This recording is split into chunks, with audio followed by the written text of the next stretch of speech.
Thank you, Chair. My questions are to the Secretary.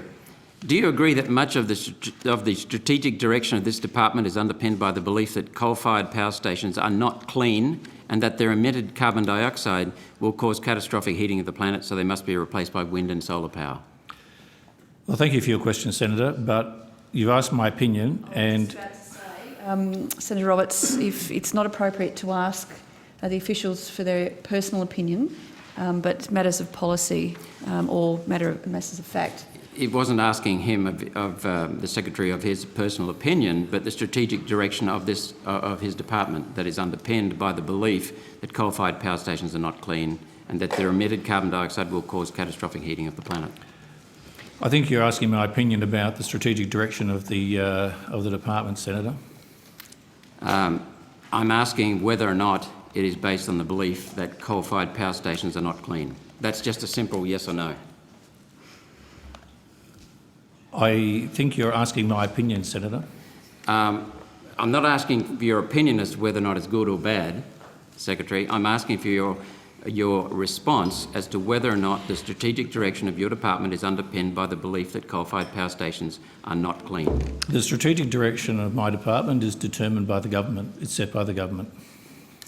Senator, so you're asking government policy. Let me move on then. Do you agree that the department's website contains a myriad of references to money committed, assuming that coal-fired power stations are not clean and that their emitted carbon dioxide affects the planet?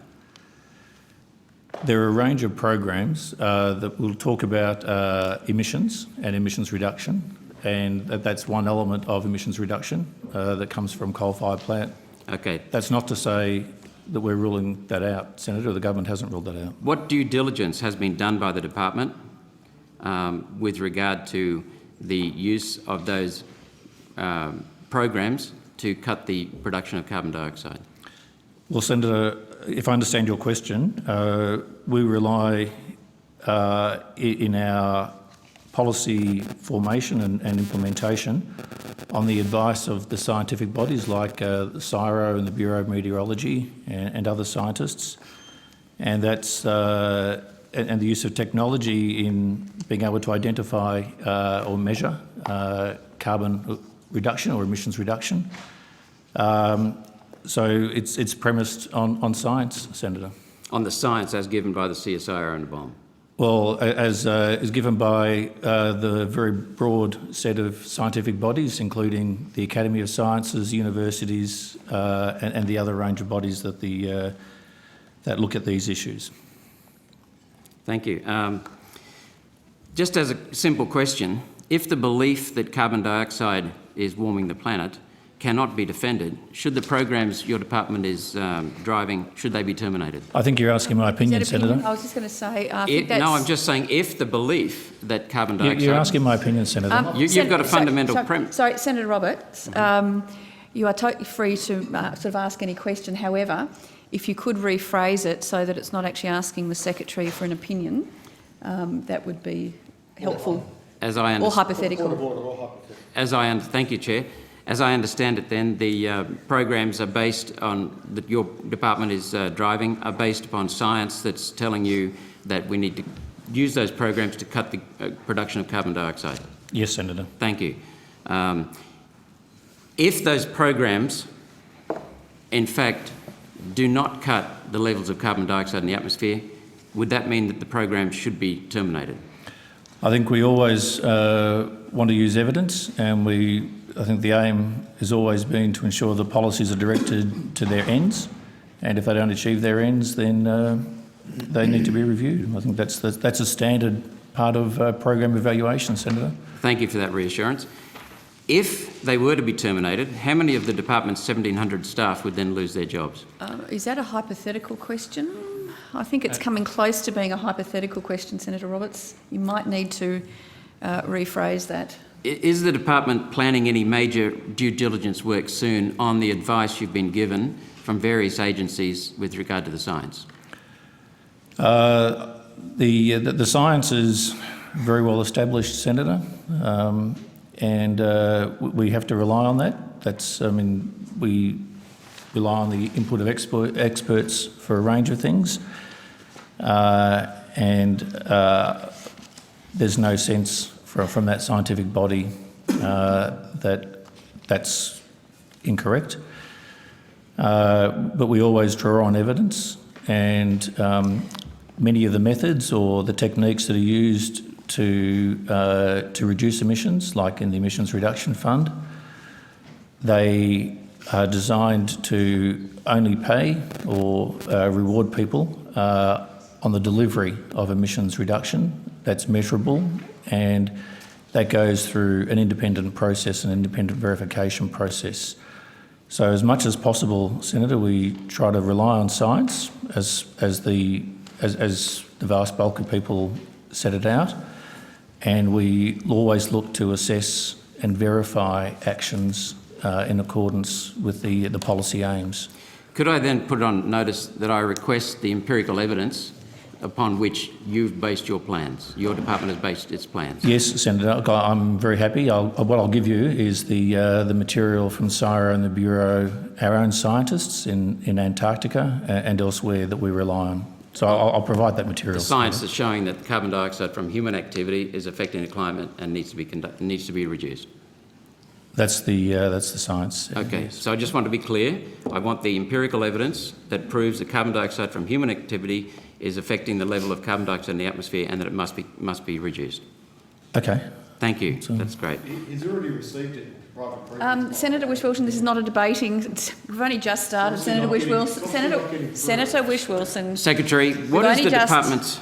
Sorry, Senator Roberts, have you got more questions, do you? Yes, I have. Okay, thank you. What is the department's policy when responding to allegations that the belief is wrong?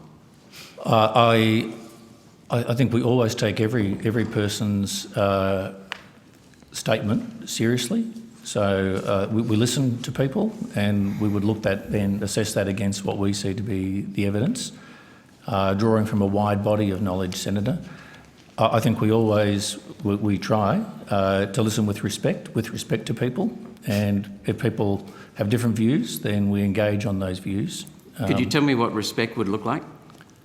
I think it's a conversation, Senator, and if people want to challenge or say that this is not right, then we'd listen to what they say, and then look at that against what we understand to be the science. So you would scrutinise what they have to say? Oh yes, Senator. Okay, thank you. Can the department show any evidence of having engaged constructively with those who question the belief? Because I understand a number of people have. Well, I think if people ask us, I think we talk about it, or we provide the material that we're drawing on for our assessment, Senator. Can you give me the evidence showing that you've done that? I have to take that on notice. Okay, that's fine. I think as a general principle, Senator, though, I mean, we do engage.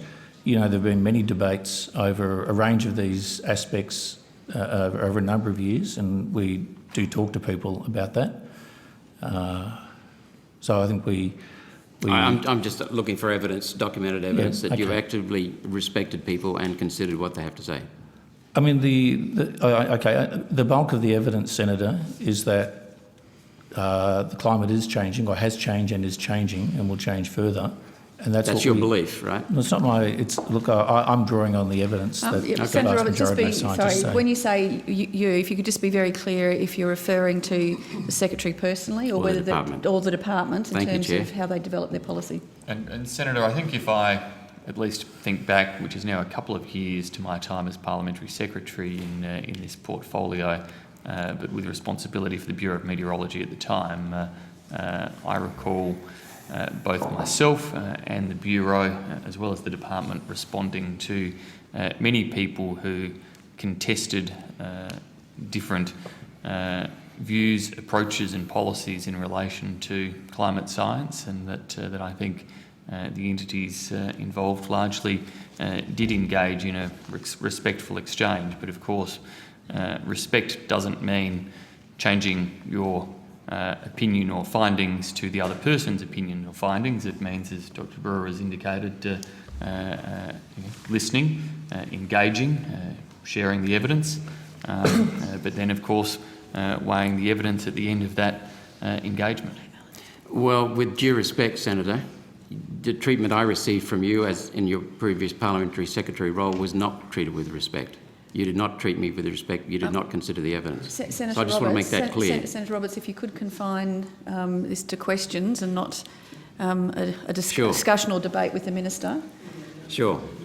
From the Australian Secretary, brief whistleblower censured by James Cook University, Professor Peter Ridd, was disciplined for breaching Principle 1 of James Cook University's Code of Conduct by not displaying responsibility in respecting the reputations of other colleagues. End of quotation. Why should any federal funding go to any organisation that rates the reputation of colleagues higher than scientific truth? I think that's certainly asking the Secretary for an opinion there. There are absolutely grievance procedures in place around universities, and if you'd like to come back on Wednesday, I can make sure that the officials present talk you through what those grievance procedures are if you have an academic there who feels aggrieved in terms of their pursuit of academic independence. Thank you, Minister. Secretary, why should the Parliament have any confidence in research from James Cook University? I think you're asking me an opinion, and again... I was going to say, Senator Roberts, that's clearly opinion. Will the department's own officials then defend the spending of money through James Cook University, or does the department rely on defence from CSIRO, Bureau of Meteorology and the Chief Scientist? No, I think when we evaluate these scientific programs, Senator, for the various sort of the environmental science program and other forms of engagement with the university, we're looking at the specific project that's been nominated, and we evaluate that on its merits, and we engage with that university on its merits, rather than we don't engage with this university or that university. That'd be something that would be more in the Minister's domain. But we evaluate the government's engagement in terms of the specific projects and its own merits. Secretary, I would I'd inform you that I've challenged both the CSIRO and the Chief Scientist for their belief and position on the claim that carbon dioxide from human activity affects the climate and must be reduced. So let me just give you a quick summary and then ask you questions about this. Senator Roberts, if it could be a very quick summary, because as you know, we've got to move on shortly to the next item. It will be, Chair. It will be, Chair. Is this something that you could, if it's long, is this something you could table on notice? Yes, it will be. I'm happy to do that. Okay. But I would like to just say that that the evidence that the CSIRO has provided to me does not prove at all that carbon dioxide from human activity affects global climate, and the same with the Chief Scientist. In fact, the Chief Scientist's deplorable response to me. It's woeful. Senator Roberts, is there a question? Is that a Yes, statement? is. Or I would, Senator Roberts, I have asked several times now, if you could please make sure that you're actually asking questions of the officials, Both the and not commentary or asking for a personal opinion. okay. Senator Di Natale. That's not helpful. Thank you, Senator Di Natale. Di Natale, that is not very helpful. I'm about to. Well, this whole line of questions is not helpful for our country or the planet. Senator Wish-Wilson, Senator Wish-Wilson and Senator Wish-Wilson, and also Senator Di Natale, you have your opportunities on many occasions to put your questions and your point of view in the public. So please, Senator Roberts, you've got a couple more minutes. If you could. Chair, if it is allowable, I'll be happy to send the Secretary copies of the CSIRO's, my response to the CSIRO, and the Chief Scientist's response to me and my response to the Chief Scientist. And then I would put further questions in writing to you. I will be happy to also send you this. It's called Climate Models for the Layman by a well-known scientist. Senator Roberts, you are now testing my patience. This is not an opportunity for an editorial. That's what the chamber is for. So if you do have any more questions, I will allow about 5 more minutes of questions, and you can table questions or any other material through the committee in due course. I'll send you a copy, Secretary, of that. The belief that coal is unclean would seem to be an emotive ideological statement. Are Australian hydrocarbon-fuelled power generators currently in breach of pollution standards covering particulates and aerosols? I think that matter, actually, when it comes down to particulate, those sort of questions, Senator, are really a matter for the state. That they operate under state law around environment protection. Ours would be, we don't, the federal government doesn't operate in that domain. Are you aware that they are, whether or not they are being prosecuted by the state for breaching of particulate and aerosol? Not myself personally, No, Senator, okay. but it's not something that, I accept that. If they are not being prosecuted for that, are they then clean by current standards for particulates and aerosols? Well, I think you're stating a logical proposition, or you're stating a proposition that's, I think it's more a statement than a question, Senator. So is it then the emission of carbon dioxide that makes some generators unclean, quotation unclean? Well, I think it's in relation to greenhouse gas emissions. That's how that language is also used, Senator. So what do you see as greenhouse gas emissions that make them unclean? Is that a personal opinion again, What does Senator Roberts? what does your department see as greenhouse gas emissions? Could you specify the gases involved? Well, if I want to answer your question properly, Senator, I'll come back later in the day with the list of gases that are involved. Okay, which are the primary ones? Senator Roberts, this has got to be your last question for this time, because I understand Senator Di Natale has some questions, and we've only got another 5 minutes for this session. There's another whole section on climate later And we today. do. Senator We do Roberts, have, we can, Okay, I'll come we can back to you on that one then. Okay. So, I'll ask question. one more question then. How much has been spent in each of the last 5 years by the federal government on anti-catastrophic anthropogenic global warming measures? Please include all, I put this on notice, please include all departments and agencies, all grants, funding of non-government organisations, departmental and administered expenses. Include also the imposition of the renewable energy target on the economy and all grants and subsidies for household and solar and grid solar and wind power. I would like the cost for the last 5 years by the federal government on measures to reduce carbon dioxide in the atmosphere. Take that question on notice, Senator. Thank you. I was going to say that's a very large question, That's right. Senator I'm happy Roberts. for that.